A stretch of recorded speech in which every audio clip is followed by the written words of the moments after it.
everyone, welcome back to my channel. If you're new here, my name is Sada. I have a toddler son named Suleiman. I'm expecting baby number 2 in February. Today I'm going to be taking you guys through my 36 weeks pregnancy update or bump date. I take you guys through the baby's development. I'm going to also be sharing with you guys some symptoms that I've been experiencing this week, and I'm also going to talk about early signs of labor because that's something that's going on this week. So if you like those types of videos, please be sure that you like this video, subscribe for more content, and join the family. And without further ado, let's get into this video. So at 36 weeks pregnant or gestation, the baby is about the size of a loaf of bread. They're 19 inches long and they're between 6 and 6.5 pounds in weight, which is pretty, I think, accurate because my son Suleiman, my first son, he was born at 36 weeks and he was exactly between 6 and 6.5 pounds. At this point, growth slows down, and this is just because they basically almost fully developed. There's only a couple things that could be matured further, such as the digestive system and the lungs, which can also be further developed. If they're born at this point, then they're considered a late preterm baby. So they're not full term, and there are obviously some side effects to being born at this point. However, they usually don't need an incubator when they're born at 36 weeks. And that's again because they're a late preterm baby, but also because they've put on enough fat or protective fat to prevent hyperthermia at birth. There can be an exception with this for twins because sometimes they're under 5 pounds and those twins tend to go into incubators despite being born at 36 weeks. And so that's what's going on with the baby's development this week. So what's going on with me this week? This week, I'm on modified bed rest, and what that means is most of the day I'm supposed to be lying down. I can still sit, stand, walk, and all that, but only for short periods of time now. And this just started on Friday, so 2 days ago. And it's not a comfortable thing for me because I had this last pregnancy, but I was on modified for most of my pregnancy, full bed rest towards the end, and I still gave birth early. And the reason I gave birth early was something called PPROM, which is a premature preterm rupture of membranes, aka my water broke early. There weren't any reasons that mine broke specifically because I had spotting the whole pregnancy. I had an irritable cervix. I had progesterone shots for that, and it was a totally different pregnancy. This pregnancy, everything's been going well, alhamdulillah. I don't have any dilation. I haven't had the need for any progesterone. I haven't had any spotting. It's been a different ball game. Up until now, I'm not spotting, but what's happening is I'm getting a lot of lower abdomen cramps, and I'm getting that same feeling that I had just before I gave birth to Suleiman, which was a pressure from the inside out where it felt like I was going to pop. There's no other way to explain it. If your water has broken prematurely or if you've experienced your water break, it feels like a pop, especially when it's spontaneous, like it's preterm. It's not really supposed to be happening. In my case, I even heard my water break. With that being said, I've been having that feeling again. And so I contacted my doctor because of the cramping and also because of that pressure feeling again. I've also been very dizzy and feeling like I'm about to faint. I've been seeing spotting, and I went to go get my blood pressure checked because I didn't have preeclampsia last time, but I got checked again and I don't have preeclampsia. I don't have ICP.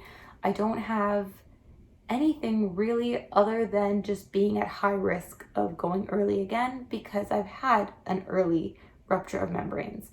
And typically this can be genetic for some, which it is very likely genetic in my case.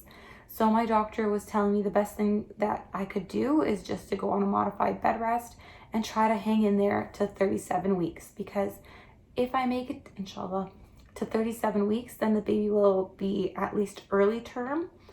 Full term is past 38 weeks.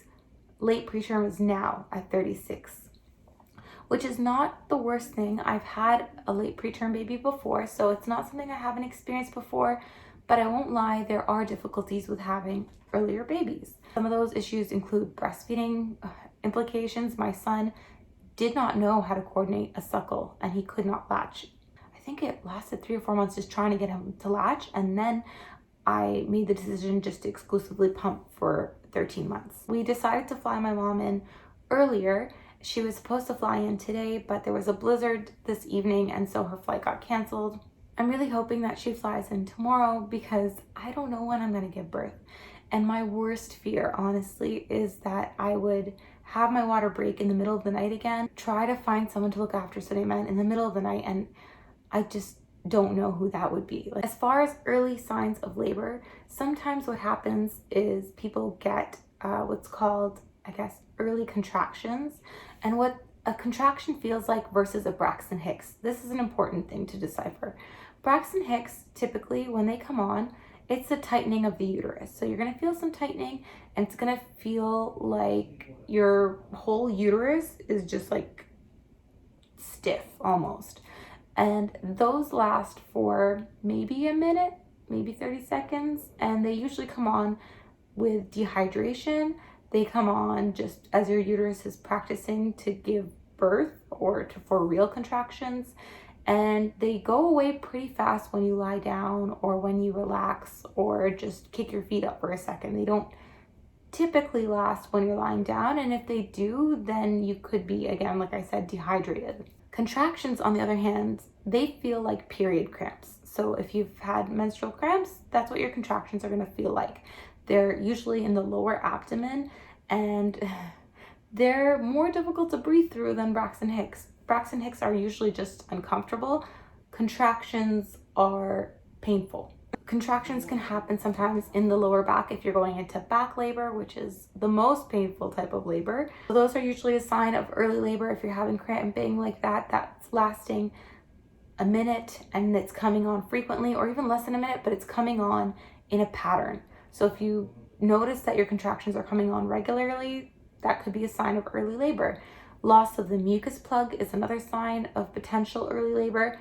It doesn't always, because sometimes what happens is fragments of that can come out, but the mucus plug can actually replenish itself.